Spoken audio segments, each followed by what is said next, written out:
I am so fab. Hi guys! Welcome back to my channel. It's me again, Gohan Dizon. So for today's video, gagawa ako ng bagong makeup look, which is the glass skin makeup tutorial. So if you guys interested, then keep on watching. Before ako mag-proceed sa makeup base, maglalagay muna ako nitong Aloe Vera Gel from Luxe Organics. Ito, nabili ko to sa Watsons. And I don't know kung magkano siya. Basta nagre-range lang siya ng 150 below. So, ayan guys, itsura niya malaki. Parang katulad din siya sa Nature Republic. Kaya lang, mas feeling ko mas okay yung content nung sa Nature Republic. Pero pares lang naman din sila ng kiniklaim. So, ganyan yung itsura niya guys. Kunin ko lang yung small amount na nandito sa lid. And then, yun ay i-apply ko sa aking face.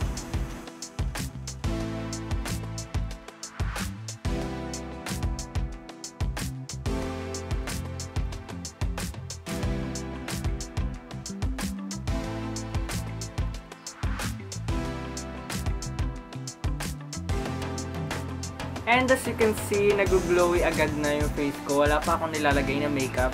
And dun yan, dahil yan dun sa aloe vera gel na nilagay ko. And then let's proceed sa ating makeup base. For my makeup base, I'm gonna use this Maybelline Clear Smooth All-in-One BB Cream in the shade 02 Natural. Kung napapansin nyo, ito laging ginagamit ko kasi syempre wala pa naman ako masyadong budget. So ito muna talaga hanggat hindi pa ito nauubos, ito muna yung gagamitin ko guys. Sorry guys kasi nag-apply ako sa face ko agad nang naka-off cam. So yun nga, naglagay lang ako ng product sa face ko and then yung gagamitin kong pang blend is itong beauty blender.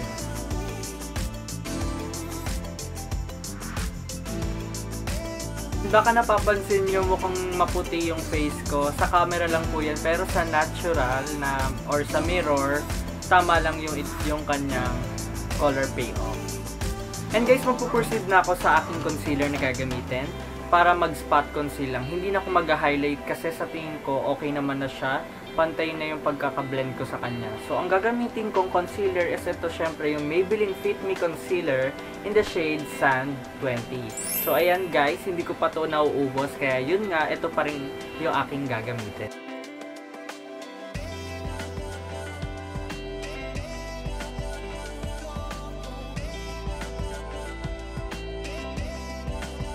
Kukunin ko lang ulit tong beauty blender na ginamit ko kanina para i-blend ulit itong mga concealer na nasa face ko.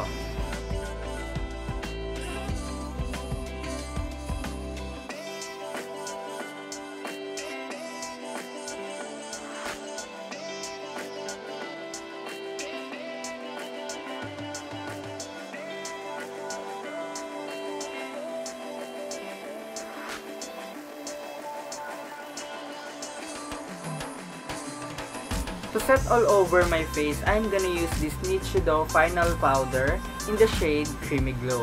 So ayan guys, magbe-bake muna ako para mag-set lang yung mga nilagay ko kaninang mga makeup base sa aking face.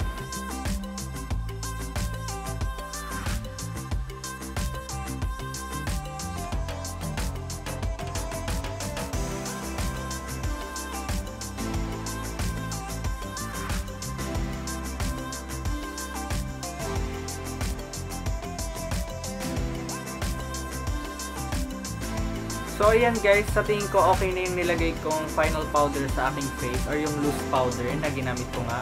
And magpo-proceed naman ako sa aking brows pero gagawin ko siya ng off cam. So ayan guys, I'm done with my brows and next kong gagawin is i-dust off ko na itong mga final or loose powder na nilagay ko sa face ko a while ago. And para magkaroon lang naman ng dimension ng aking face, maglalagay lang ako ng contour.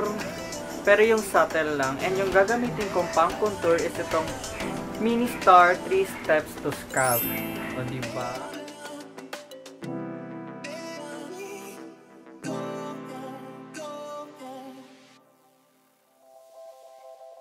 So guys, let's proceed sa ating blush. Ang gagamitin kong blush is ito din, yung from Ministar. Ito naman, ito yung color. Parang coral pink siya, ganon. And kukuha lang ako ng another brush. And yun na, ilalagay ko na siya sa ating face.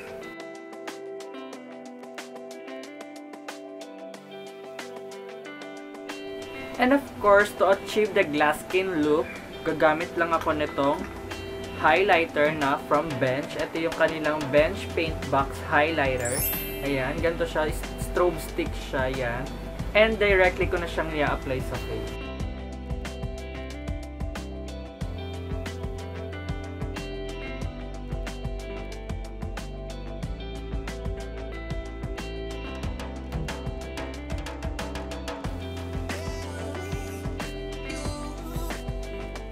To finish our glass skin makeup look, syempre papatuwan ko din ng highlighter powder, yung nilagyan ko kanina ng highlighter na strobe stick.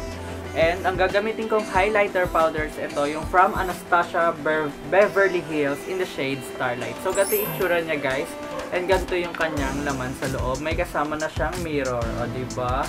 And nabili ko lang to sa Shopee, and nakalimutan ko yung price niya.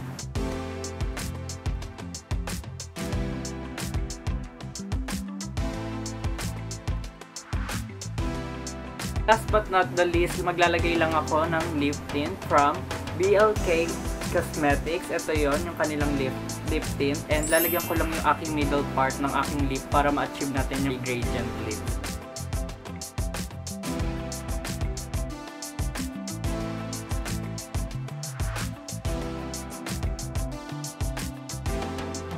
Yan guys, ipo-finalize ko lang tong aking look and then I'll be back.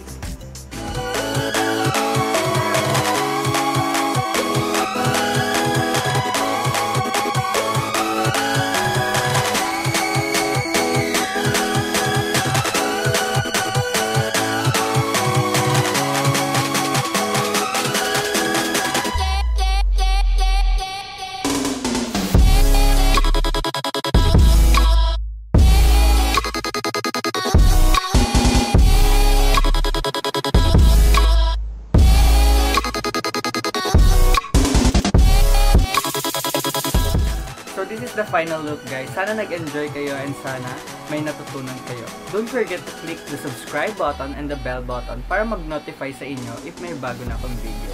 Kindly follow my social accounts below, nandyan sa description box, and leave a comment below kung may gusto pa kayo ipagawa sa akin. Don't forget also to like and or hit the like button. Bye!